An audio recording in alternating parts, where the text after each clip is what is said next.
ताई supreme court के 2 जजेस ने मखसूस नशिस्तें PTI को देने का फैसला मावराए आइन करार दे दिया। इख्तलाफी नोट में लिखा कि PTI को मखसूस नशिस्तें देने के लिए आइन के 3 आर्टिकल 51, 63 और 106 को मुअत्तल करना होगा। जस्टिस अमीनुद्दीन खान और जस्टिस नईम अफगान ने इख्तलाफी फैसले में लिखा है कि जो अदालती फैसला आइन के मुताबिक ना हो उस पर अमल दरामद के लिए किसी आइनी इदारे को पाबंद नहीं किया जा सकता।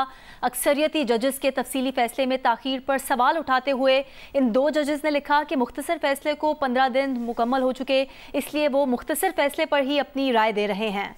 80 अरकान असम्बली की किस्मत का फैसला सुप्रीम कोर्ट ने उन्हें सुने बगैर ही कर दिया। इन अरकान का सुन्नी इत्तेहाद काउंसिल में जाना कभी मतनाज़ था ही नहीं।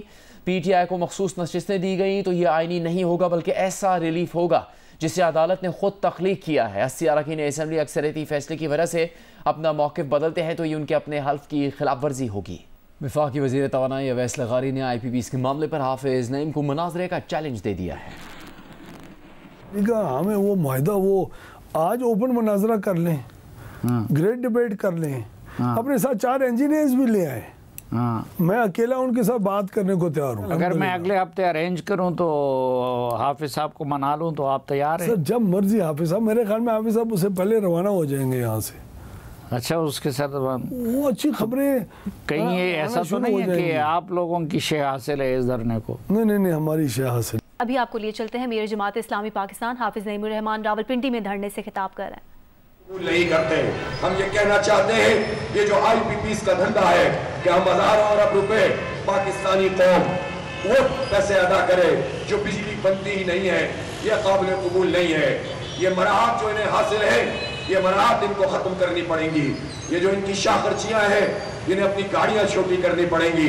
हमसे ये कहते हैं कि जमात इस्लामी के मुतालिबात, बात तो इसमें ठीक है, बात में वजन है, मुतालिबात भी जायज़ हैं लेकिन काबिल अमल नहीं है।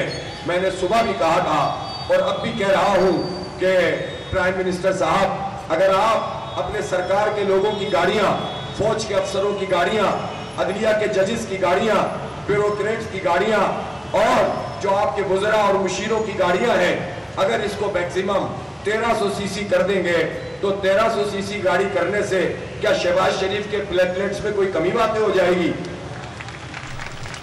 एनिमेटेड फिल्म ग्लास वर्कर की कराची में स्क्रीनिंग हुई। फिल्म क्रू भी वहीं मौजूद था। Local audience has been really supportive and it just makes us want to make more films like this. लोगों को बहुत पसंद आई है। हमने थोड़ी सी ओपन एंडेड एंडिंग छोड़ी है तो उसमें लोग बहुत आ रहे हैं कि जी क्या होता है एंड में। अब मैं जाहिर सी बात है आपके व्यूअर्स से भी कहूँगा कि प्लीज़ जाके देखें। मेरे नज़रिए में ये फिल्म किसी भी इंटरनेशनल एनिमेटेड फिल्म से कम नहीं है। इसमें इतनी ज़्यादा डिटेल है और जज्बात आपके अंदर से खींच के ये ऐसे निकाल लेती है, आपको रोना आता है, आपको हंसी आ जाती है। It's a miracle making one film. अल्हम्दुलिल्लाह ये बन गई है, लोग इसको जाके देखें, enjoy everything that's in it. Bulletin में सबसे पहले बात करेंगे ईरानी पासदाराने इनकलाब ने इस्माइल हनिया के कमरे में बम की तनसीब के मगरबी मीडिया के दावे मुस्तरद कर दिए हैं। फ़लस्तीनी मज़ाहमती तहरीक के सरबराह के कत्ल पर अपने पहले बयान में पासदाराने इनकलाब ने कहा कि इस्माइल हनिया को कम फासले से मार करने वाले मिसाइल से निशाना बनाया गया है। शॉर्ट रेंज प्रोजेक्टाइल में 7 किलोग्राम का वॉरहेड इस्तेमाल किया गया है। पासदाराने इनकलाब ने कहा कि ईरान का बदला शदीद होगा, मुनासिब वक्त और जगह पर बदला लिया जाएगा। दहशतगर्द सेहूनी रियासत को इस जुर्म का फैसला कुन जवाब दिया जाएगा। पासदारान इनकलाब ने यह भी कहा है कि इसराइल को इस हमले में अमेरिका की मदद भी हासिल थी। फ़लस्तीनी मज़ाहमती तहरीक हमास ने भी अपने सरबराह इस्माइल हनिया की शहादत कमरे में नस्ब बम से होने का दावा मुस्तरद कर दिया है। तेहरान में हमास के नुमाइंदे और तर्जुमान खालिद अल क़ुदूमी ने जियो न्यूज़ से गुफ्तगू में कहा कि इस्माइल हनिया के कमरे में बम की तनसीब न्यूयॉर्क टाइम्स का अफसाना है। इमारत पर हमला बाहर से हुआ जिससे दीवारें और छतें टूटी हुई हैं। वो इस वाक़े के ऐनी शाहिद हैं। मगरबी मीडिया सिक्योरिटी की खामी जाहिर करके ईरान पर मलबा डालना चाहता है। मैंने शहीद का जो कमरा देखा है, 2 दीवारों का टूट गया थे, सीलिंग भी टूट गया। तो और वो जो आवाज आया था वो एट द टाइम 137 जो पूरा बिल्डिंग को झटका दिया है विद ग्लिम्स ऑफ लाइट, जैसा कोई लाइटनिंग है, कोई या थंडर है ना।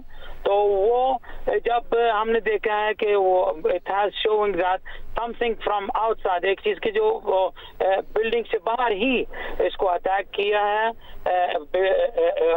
रूम को और शहीद को इनको अटैक कर दिया है। और आज आप लोगों ने देखा है कि जी वो इन्होंने ये 3 चीजें बताया था टेक्निकली। एक तो वो शॉर्ट रेंज मिसाइल है, प्रोजेक्टाइल है। दूसरी बात है कि इसका 7 kg वॉरहेड है।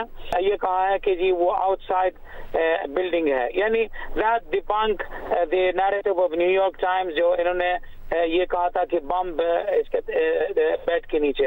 न्यूयॉर्क टाइम्स वालों का दास्तान आया हुआ है कि जी ऐसे डिसाइसिव नैरेटिव इन्होंने कहा कि जैसा इन्होंने खुद ही लगाया अपना हाथ से उसी कमरा में, वो सब साबित हुआ कि झूठ है। दे वांटेड कि जी भाई ये रिस्पॉन्सिबिलिटी को अपना आप से दूर करना, और ये सिक्योरिटी पॉकेट था, और ये एक खला है पैदा हुआ था ईरानियों से, और ये कसूर ईरानियों का। They want to build up this narrative, और ये दुश्मन का प्रोपेगेंडा का एक स्टाइल है। बानी पीटीआई ने कहा है कि वो मुज़ाकरात आइन के दायरे में रहकर करेंगे। सबसे पहले पीटीआई का मैंडेट वापस किया जाए। अडयाला जेल में केस की समाअत के मौके पर सहाफ़ियों से गुफ्तगू में बानी पीटीआई ने कहा कि उस हुकूमत से क्या मुज़ाकरात करें जो 4 हल्के खुलने से ख़त्म हो जाएगी। सहाफ़ी ने बानी पीटीआई से सवाल किया कि महमूद खान अचकज़ई ने कहा है कि वो फ़ौज से मुज़ाकरात नहीं कर सकते, जिस पर बानी पीटीआई ने कहा कि उन्होंने महमूद खान अचकज़ई को सियासी जमातों से मुज़ाकरात का कहा है, वो सियासी जमातों से ही बात करेंगे। जिस पर सहाफ़ी ने कहा कि आप यू टर्न ले रहे हैं।